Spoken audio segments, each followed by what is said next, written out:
Isusumpong na kayo kay ma'am. Nandiyan si ma'am. Ay, wala. Siya ang namahagi naman ng lugaw at sopas sa pamilya na Hindi, Pati. Kasi sinabihan ka po na mapangit.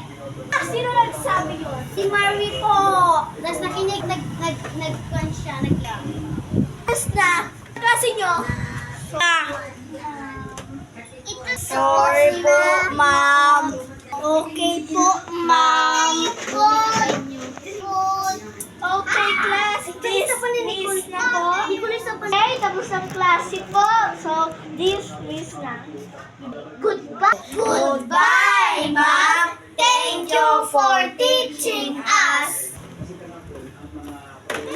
Oy, tapos na yung klase mo? Oo. Sige, thank you. Thank you din. So, ayun class, magpapakilala nga po pala ako. Ako nga pala si Teacher Maiden. Ang subject ko nga po pala ay AP. So, pwede po ba kayong makilala at ipapakilala nyo yung isa't isa? Yung pangalan nyo? Okay po, ma'am! Siya muna. Angel Emerita, nakatira sa Barangay Kapaguan, Lugdundundo. Okay. Ang age ko ay 10, grade 5. Mathematics. Okay lang po yun. And ikaw po yung name po. Ang pangalan mo ay Rosemary L. Cordova. Nakatira po sa Barangay Kapaguan, Lugdundundo. You may sit. My name is Michael. My name is Michael. Fernandez, nakatira po sa Barangay Kapaguan, Lugdundundo. Okay, class. Recess time na. So, nag-bell na kanina. Hindi ko lang marinig. So, pupunta na ako doon para mag-recess na kayo. Goodbye, ma'am! Thank you for teaching us! Kain na tayo. Oh, eto yung pagkain nyo. Ba't ka galit? Hoy, pangit ka. Ano ba yan? Gulay na naman? Ano ba yan? Gulay na naman? Sawa na nga ako sa gulay. Inukakain. Maarte ka pa sa gulay. Maya pa yan. Masususantan siya. Ayun, hindi. Kasi taga Friday, hindi gulay. Friday na lang sa araw-araw. Kaya nga ayaw ko na nga gulay. Sawa na ako. Ang ano naman to, ang alat-alat. Ito nga. Ang itong isa. Ito nga. Ito medyo masarap pero matamis. Ito naman. Yum. Ay naku, Marie, kumain ka na lang.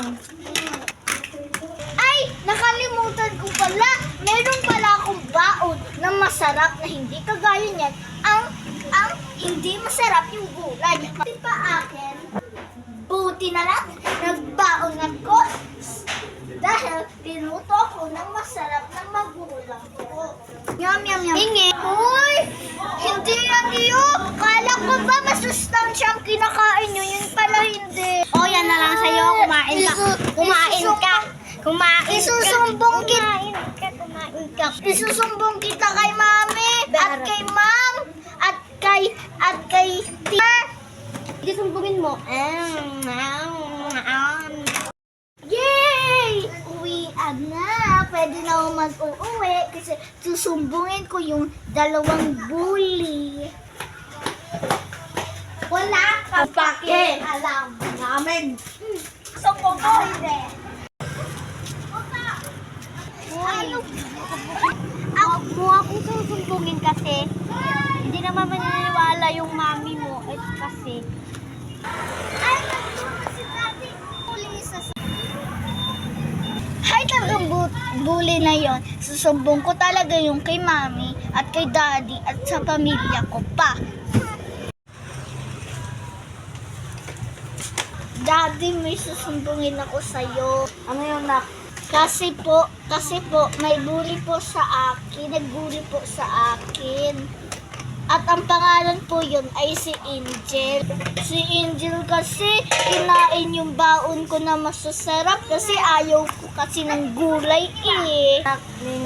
Mamaya susumbingin natin sa principal office. Sa loob na. Tara, papasok tayo. Marlene? Oh, Mr. Fernandez, ba't kayo nandito? Wala pa po, hindi pa po pwede makapasok. So, kasi may ginagawa po ako at inaalis ko yung mga bangkuan doon. Yung classroom. Nasaan po yung classroom? Nandun lang po, oh. Daddy, sabihin mo na yung sinabi ko. Sige anak. Ano ba yung sasabihin nila? May nagpabuli sa akin anak. Ang pangalan si Angel. Diyan mo po. Kuya ba yun? Ay, oo, si Angel. Sobrang tigas ng ulo at makulit yung bata. Pagpasensya niyo talaga yung estudyante ko. Lo, pabida talaga to. Ha? Meron akong bagong bag. Hoy, wag ganyan, Angel! Ang tigas talaga ng ulo mo. Andiyan nga yung papa ni Rosemary. At ikaw, kinahihiya mo lang silang dalawa. Alam mo, gusto akong pakaganda. Ang tigas talaga ng ulo mo, Angel. Gusto mo yung real talk kid principal ako or teacher. Hihiya mo yung mag-ama, oh. Wala akong pakialam. Alam mo, suspended ka ng 1 year. Ay, salamat. Wala na akong pasok 1 year. At least, babalik ka to kinder. Ay, grade 5 pala. Lilipati na po pala kita sa grade 5, lower section. Hindi na magpapasok. O, ano din yung bag mo, wala ng laman yan. Di wow, inggit ka siguro, no? Inggit? Pikit! Halo-halo ako, no? Hello, hindi mo ako naiinggit dyan. Bibili din kami yan, da. Ano ba yan? Hello, Kitty. Hello, Kitty. Nga naman ako, batay. Hello, Kitty. Ase. Huwag lang naman ako na. Sige. Uuwi ka. Talaga ako pa ang teacher. Mas